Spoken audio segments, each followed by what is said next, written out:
창세기 50장은 야곱의 죽음을 소개해 주고 있습니다. 파란만장한 인생을 살았던 야곱이 숨을 거두게 되었습니다. 그러자 아들 요셉이 의사들을 시켜서 아버지의 시신을 미이라로 만들게 합니다. 이 미이라로 만드는 과정이 꽤 복잡합니다. 사람이 일단 죽으면 코에 이 쇠 갈고리를 집어넣어 가지고 머릿속에 있는 뇌를 다 빼냅니다. 그리고 머릿속에다가 화학 약품을 넣고 소금을 넣고 향료를 집어넣어서 이 뇌를 메꿉니다. 복부 역시 이제 개복을 하게 되겠죠. 속에 있는 내장을 다 꺼냅니다.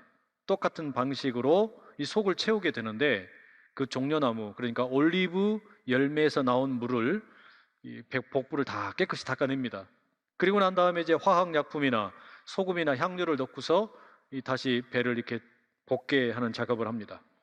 이게 한 40일 정도 걸린다라고 그래요. 3절에 의하면 야곱의 시신 역시 그렇게 처리되었음을 알 수 있습니다. 여기서 여러분 질문이 생깁니다. 왜 요셉은 자신의 아버지 야곱의 시신을 미이라로 만들었을까라는 질문입니다. 혹시 이 요셉이 이집트의 총리이기 때문에 그 이집트의 장례 문화를 흉내내는 것일까요?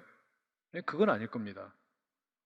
그 이유는 아버지의 유언을 따라 가나안 땅에 시신을 매장하기 위함입니다. 오랫동안 그대로 두면 부패하기 때문에 미이라로 만들어서 가지고 가는 것이죠. 동일한 이유로 이제 후에 요셉의 시신 역시 미이라로 처리가 됩니다. 한편 이제 이집트의 사람들은 야곱의 죽음을 애도하면서 70일 동안 곡을 하게 됩니다. 당시에 이집트의 임금인 바로가 죽으면 애곡하는 기간이 72일이었다고 합니다. 그러니까 이집트의 임금보다 이틀 모자라는 것이죠.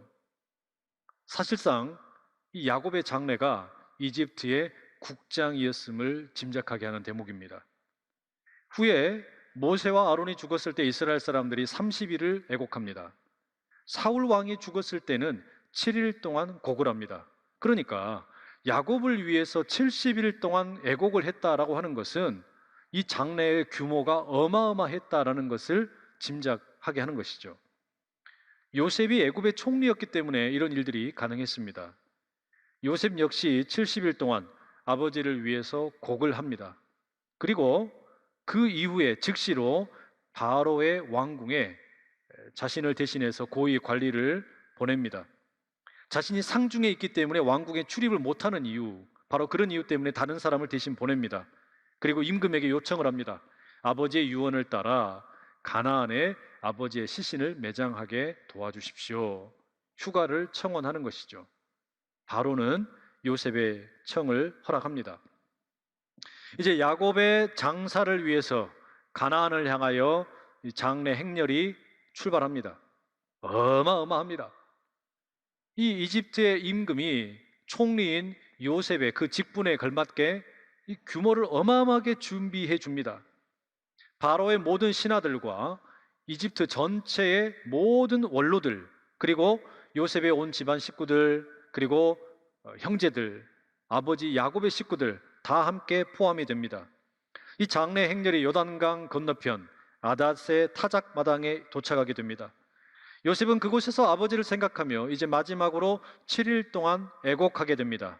그리고 아버지의 유언을 따라 헤브론에 있는 막벨라 굴에 장사합니다.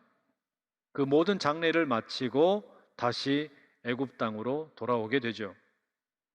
요셉과 형제들은 한 마음이 되어서 아버지의 장례를 잘 치렀습니다. 너무나 풍성하고 아름답게 장례를 치렀어요.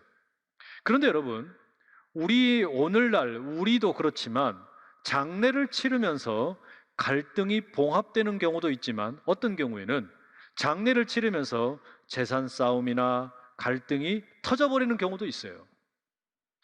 요셉과 요셉의 형제들 사이가 후자의 경우입니다. 요셉의 형제들이 장례를 다 마친 다음에 무척이나 두려운 상태에 빠지게 됩니다. 본문 15절인데요. 세번역 성경으로 읽어드립니다.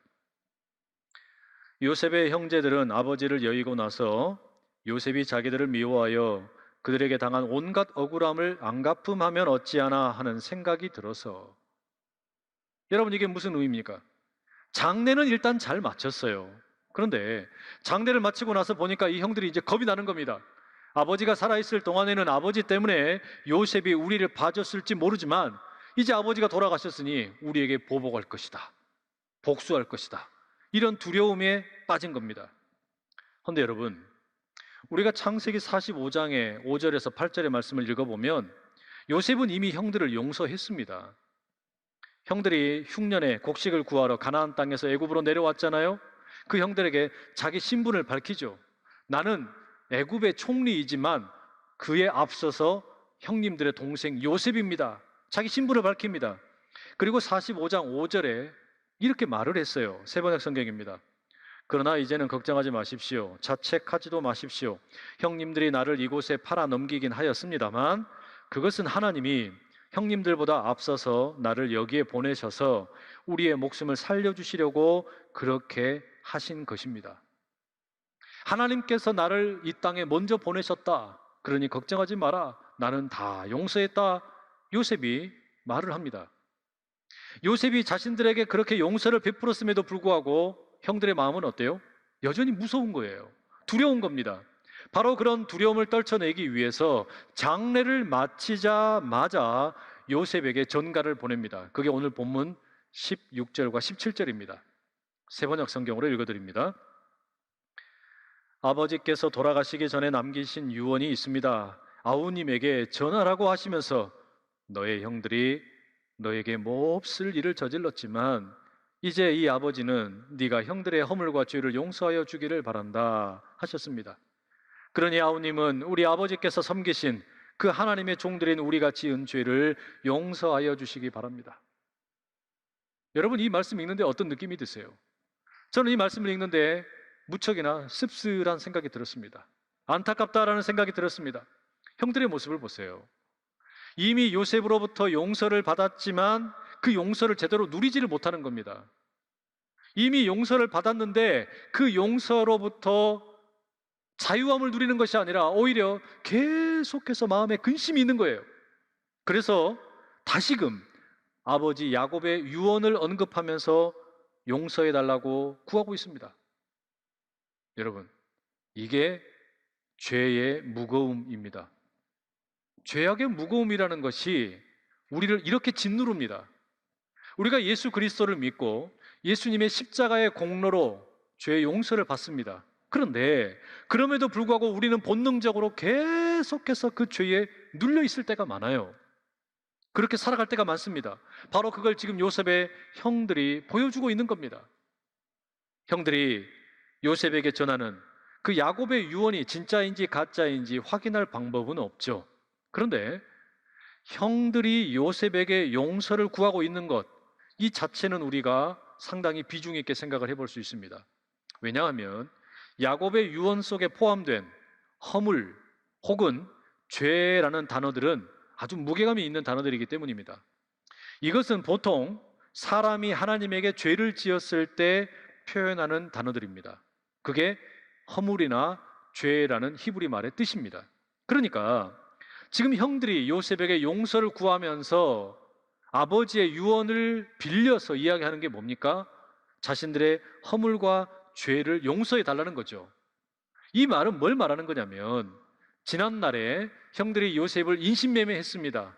도무지 할 수 없는 그런 범죄를 저질렀어요. 그런데 이것은 단지 요셉에게 저지른 범죄가 아니라 하나님에게 지은 죄라는 겁니다. 형들이 그걸 인정을 하는 거예요. 이게 참 중요합니다. 우리가 누군가 이웃에게 죄를 범하는 것은 단지 사람들에게 범죄한 게 아니라는 말이죠. 그것은 하늘에 계신 하나님에게 범죄한 일이 됩니다. 형들이 지금 그것을 깊이 뉘우치고 있습니다. 요셉에게 범죄했을 뿐만 아니라 우리가 하나님에게 범죄했습니다. 고백을 하고 있는 거예요. 그래서 18절에 보면 그렇게 요셉에게 전가를 보낸 다음에 다시금 직접 요셉에게 찾아옵니다. 그리고 엎드립니다. 우리는 아우님의 종입니다. 부르짖습니다. 우리를 종으로 삼아 주십시오. 무슨 이야기입니까? 적어도 형들은 진정으로 요셉에게 용서를 구하고 있습니다. 아버지 장례를 마치자마자 이렇게 두려워하면서 자신에게 찾아와 용서를 구하는 형들, 요셉은 어떻게 반응을 할까요? 이어지는 말씀을 보면 요셉이 형들에게 세 가지를 이야기합니다. 가장 먼저 19절 이렇게 말하죠. 요셉이 그들에게 이르되 두려워하지 마소서, 내가 하나님을 대신하리이까. 요셉이 형들에게 들려주는 첫 번째 말은 내가 하나님을 어떻게 대신할 수 있겠습니까? 나는 하나님을 대신할 수 없습니다. 이렇게 이야기합니다. 요셉의 이 말은 나는 단지 미천한 인간입니다. 나는 전능하신 하나님을 대신할 수 없습니다. 하나님의 섭리에 간섭할 수 없습니다. 그런 신앙의 고백을 담고 있는 것이에요. 이 말은 또한 사람들의 허물과 죄에 대한 진정한 처벌권은 사람에게 있는 게 아니라 하나님에게 있다. 이걸 고백하는 것이기도 합니다. 이를테면 로마서 12장 19절에 나오듯이 원수 갚는 일은 하나님에게 속한 것입니다. 고백을 하는 것이죠. 그리고 두 번째 20절에 요셉이 이렇게 말합니다. 당신들은 나를 해하려 하였으나 하나님은 그것을 선으로 바꾸사 오늘과 같이 많은 백성의 생명을 구원하게 하시려 하셨나니. 기가 막힌 고백이죠. 요셉의 이 고백의 의미가 뭡니까? 당신들이 나를 해하려고 그랬는데, 당신들이 나에게 죄를 범했는데, 당신들이 나에게 허물을 가지고 있는데, 그런데 그 악한 모든 일들까지도 하나님께서는 선으로 바꾸어 버리셨습니다. 이렇게 얘기하는 거예요. 하나님의 섭리 가운데에서 사람들이 가지고 있는 그 범죄와 악한 행동들까지도 선한 일로 변화된다라는 겁니다. 요셉은 하나님의 섭리와 역사와 주권에 대한 이 깨달음이 있었기 때문에 형들을 용서할 수 있었어요. 여러분, 이게 참 중요합니다. 하나님의 섭리와 하나님의 역사와 주권을 인정하고 그래서 용서를 한다. 이것은 사람들의 죄악이나 사람들의 허물을 무조건 묵인하고 적당히 덮어놔라, 이런 뜻이 아닙니다. 그럼 무슨 말이냐? 모든 인생들의 죄악은 하나님의 심판대 앞에서 분명하게 드러날 것입니다. 그런데 이것보다 더 중요한 요셉의 고백은 뭐냐? 우리는 비록 죄를 짓고 실수하고 악한 일을 행할지라도 하나님께서는 그것마저도 선한 일의 도구로 삼으실 수 있다는 거예요. 요셉이 이걸 깨달았다는 겁니다. 여러분, 이게 정말 기가 막힌 거예요. 이걸 깨닫게 되면 인생에 풀리지 않던 수수께끼들, 그것을 하나님의 신비 가운데 맡길 수가 있고 용서의 가능성이 생긴다는 겁니다. 세 번째, 요셉이 형들에게 남기는 말이 21절입니다. 당신들은 두려워하지 마소서, 내가 당신들과 당신들의 자녀를 기르리이다 하고 그들을 간곡한 말로 위로하였더라. 참 상상조차 되지 않는 이야기예요. 피해자가 가해자를 도리어 위로하고 있습니다. 그리고 뭐라고 말합니까? 있지도 않을 보복에 대해서 두려워하지 말고 이제 내가 예전에 이야기했던 것처럼 우리 모든 식구들 그 생계를 내가 책임지고 돌보겠다 말합니다. 피해자인 요셉이 가해자인 형들을 간곡한 말로 위로하고 있어요. 이 요셉의 이 이야기를 가만히 들으면서 어떤 생각이 들었는 줄 아세요? 아니, 도대체 요셉은 어떤 사람이길래 이렇게까지 용서할 수 있을까? 어떻게 이런 일이 가능할까? 묵상하고 또 묵상을 해봅니다. 제가 내린 결론은 이거예요. 요셉이 이런 일을 하게 된 그 근본 힘은 어디에서 나오는가? 자신의 이야기를 하나님의 이야기 속에 편입시켰기 때문에 가능하다. 이 땅에서 살아가면서 자신이 겪었던 이야기를 저 하늘의 시선으로 바라보았기 때문에 가능하다라는 이야기예요. 여러분, 그러지 않습니까? 우리가 예배 때마다 주님께서 가르쳐 주신 기도, 주기도문을 암송을 하죠. 그 기도 가운데 뜻이 하늘에서 이루어진 것처럼 땅에서도 이루어집니다. 우리가 이 기도를 늘 드립니다. 저는 이 기도가 참 무서운 기도라는 생각을 많이 하게 돼요. 하나님의 뜻이 하늘에서 이루어진 것처럼 땅에서도 이루어질 것을 내가 믿나이다.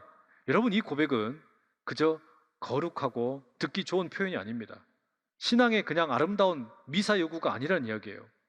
뜻이 하늘에서 이루어진 것처럼 땅에서도 이루어진다라는 이야기는 이 땅을 살아가는 동안에 내가 다 이해할 수 없는 일들, 내가 도무지 받아들일 수 없는 일들, 내가 정말로 어떻게도 소화되지 않는 일들, 이것을 땅의 관점으로 보고 세상의 정신으로 보면은 결코 내가 소화시킬 수 없지만 하나님의 시선으로 이것을 내가 맡깁니다.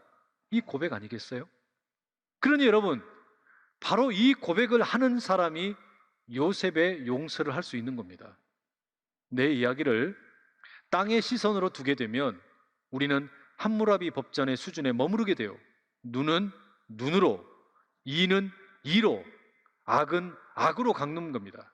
그런데 요셉은 자신의 인생에 이 땅에서 벌어진 모든 일들을 하나님의 이야기 속에 편입을 시킵니다. 그래서 뭐라고 고백을 하는 거예요? 당신들은 나를 해하려고 했지만 하나님께서는 그것을 바꾸셔서 선으로 만드셨습니다.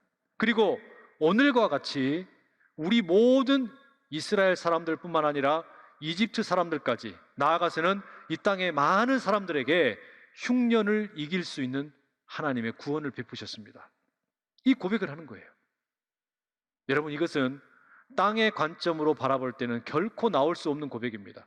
바라기는 우리의 인생사, 이 땅에서 겪는 수많은 일들 하늘의 관점으로 녹여내실 수 있기를 간절히 축복합니다. 그렇다고 무조건 용서하라고 2차 가해를 하는 것은 아닙니다. 우리는 하나님의 뜻을 차분히 기다릴 뿐입니다. 그리고 분명히 우리가 기대하는 건 뭐냐면 이게 예수님이 걸어가셨던 길 아닙니까? 사람들의 악을 십자가에 죽으시면서 선으로 바꾸셨어요. 세상의 모든 부조리한 재판과 고문과 그 인격 모독을 우리 주님께서는 십자가에서 온 인류를 구원하시는 선한 일로 바꾸셨다는 이야기예요. 이게 여러분 예수님께서 하신 일입니다. 저는 오늘 우리에게 악을 악으로 갚는 것이 아니라 선으로 악을 이기는 이 아름다운 신앙이 정말 절실하다라는 생각을 참 많이 하게 됩니다. 특별히 교회의 역사를 돌아보면 그 필요성을 더욱 절실히 느끼게 됩니다. 몇 년 전에 한번 드린 적이 있어요. 1618년에 유럽에서 큰 전쟁이 벌어집니다. 이 전쟁을 흔히 30년 전쟁이라고 부릅니다. 이 배경이 뭐냐면 100년 전에, 그러니까 1517년에 종교개혁이 있게 되죠. 종교개혁 이후에 모든 것들이 평화롭지가 않았어요. 로마를 중심으로 가톨릭 교회와 그리고 독일 루터 중심으로 프로테스탄트 교회들이 대립을 하게 됩니다. 이 교회들이 잔인하게 서로 싸웠습니다. 한쪽에서는 기존의 천주교를 고수하려고 그러고 또 한쪽에서는 프로테스탄트 개신교로 바꾸려고 그러고, 이 전쟁이 30년 동안 지속된 겁니다. 교회를 지키고 교회를 뺏기 위한 전쟁이 1618년에서 1648년 30년 동안 이뤄집니다. 뭐 때문에 싸웠습니까? 교회 때문에 싸운 거예요. 신앙 때문에 싸운 겁니다. 여러분, 그런데 우리가 가만히 한번 상상을 해보세요. 이 30년의 기간 동안에 과연 천주교에서 미사를 드릴 때, 그리고 개신교에서 예배를 드릴 때, 그 하나님을 예배하는 그 공간에서 이 강대상에서 선포되는 메시지가 어떤 거였을까요? 전쟁에 나갑시다. 저 천주교인들을 다 죽입시다. 저 프로테스탄트들 다 죽입시다. 우리의 빼앗긴 교회를 되찾읍시다.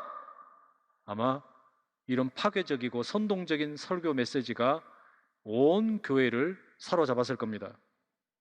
단순하게 이야기하면 악으로 악을 갚자라는 메시지입니다. 이 메시지가 30년 동안 천주교와 개신교 성도들의 마음을 지배했습니다. 결과가 어떻게 되는 줄 아세요? 이 30년 전쟁으로 줄잡아서 300만 명이 죽었습니다.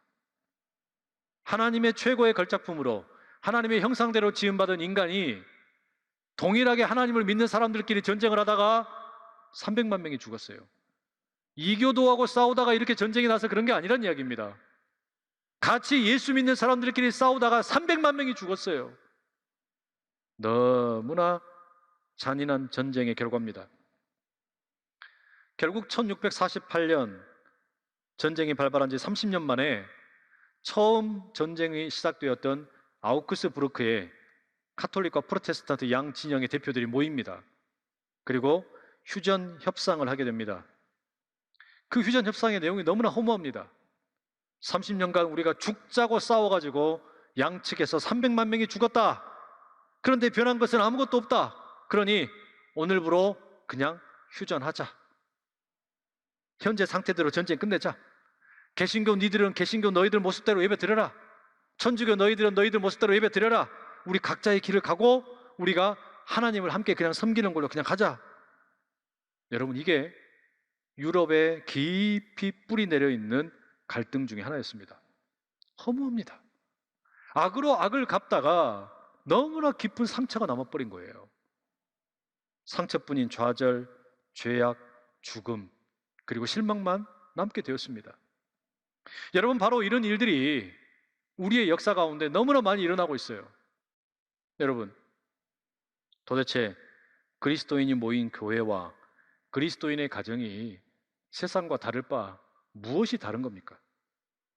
우리는 혹시 그 도스토옙스키의 소설에 나오는 것처럼 양파 한 뿌리 그거 붙잡고 이게 구원이랍시고 내가 이 천국에 티켓 잡았다고 그거 붙잡고서 다른 사람들 업신여기고 다른 사람들 비난하는 그런 모습으로 스스로 자아도취하고 있는 것은 아닙니까? 악으로 악을 이기려는 문화가 이 교회의 유산이 될 수가 없어요. 악으로 악을 이기는 방식으로는 이 세상을 결코 새롭게 만들 수가 없습니다.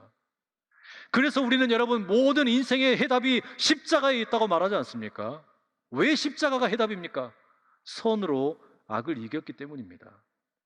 선으로 악을 이기신 예수님의 십자가의 방법이 아니고서는 남과 북의 통일이 요원하기 때문입니다. 이 십자가가 아니고서는 젠더의 갈등이든 지역의 갈등이든 세대의 갈등이든 어느 것 하나 제대로 풀리지가 않기 때문입니다. 여러분, 우리는 우리의 후손들에게, 우리의 다음 세대들에게 어떤 정신을 물려줘야 되겠습니까?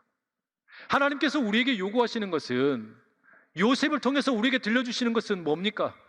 선으로 악을 이기는 법입니다.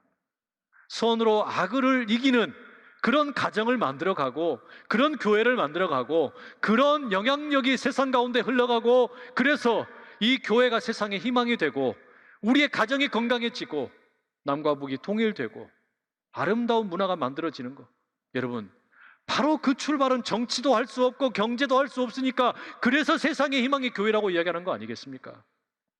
우리가 요셉의 신앙 고백을 마음에 간직할 수 있기를 소망합니다. 당신들은 나를 해하려고 하였으나 하나님은 그것을 선으로 바꾸셨습니다. 선으로 악을 이기게 하셨습니다. 요셉의 이 고백이 오늘 우리의 고백이 되어서 사도 바울이 로마서 12장 21절에 이야기했던 것처럼 악에게 지지 말고 선으로 악을 이겨라. 이것이 오늘 우리의 기도 제목 될 수 있기를 소망합니다. 우리는 지난 5주 동안 창세기를 통해서 가정의 모습을 들여다봤습니다. 창세기는 인간의 욕심 때문에 가정이 깨어짐으로 시작됩니다. 그리고 창세기의 마지막은 인간은 실수하고 넘어지고 죄를 짓지만 그때마다 하나님께서 가정을 지키시는 이야기, 그 이야기의 결론으로 하나님께서 가정을 회복시키는 것으로 끝이 납니다.